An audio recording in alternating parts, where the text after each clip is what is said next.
తెలంగాణ రాష్ట్రాన్ని 10 ఏళ్ళు కేసీఆర్ పరిపాలించి ఇప్పుడు రేవంత్ రెడ్డి పరిపాలిస్తారు. సాధించుకున్న తెలంగాణలో ఇప్పుడు ఉన్నటువంటి పరిస్థితి ఎట్లుంది? ఇప్పుడు ముఖ్యంగా తెలంగాణ ఆవిర్భావ దినోత్సవ శుభాకాంక్షలు తెలుపుతూ అమరవీరులకు జోహార్లు తెలియజేస్తూ మన పెద్ద సార్కు 2 చేతులు ఎత్తి దండం పెట్టి చెప్తున్నా.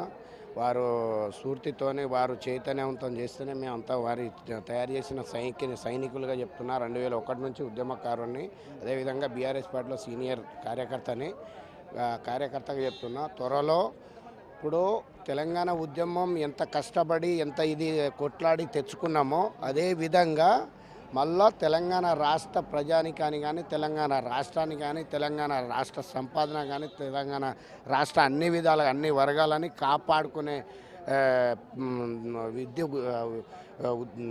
దీంట్లో మళ్ళొక్క ఉద్యమం స్టార్ట్ కాబోతుంది. ఈ ఉద్యమంలో రేవంత్ రెడ్డి కాదు, బీజేపీ కాంగ్రెస్ 2 పార్టీలని బొందబెట్టి ఈ రాక్షస పాలన నుంచి తెలంగాణని కాపాడుకునే ప్రయత్నానికి మరొక ఉద్యమం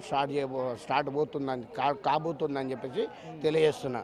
అదేవిధంగా మాకు తెచ్చుకున్న తెలంగాణను కేసీఆర్ పార్టీ కోసం ఉద్యమం చేస్తారా లేకపోతే ప్రజల కోసం ఉద్యమం చేస్తారా? బీఆర్ఎస్ పార్టీయే తెలంగాణ రాష్ట్రానికి శ్రీరామ రక్షణ.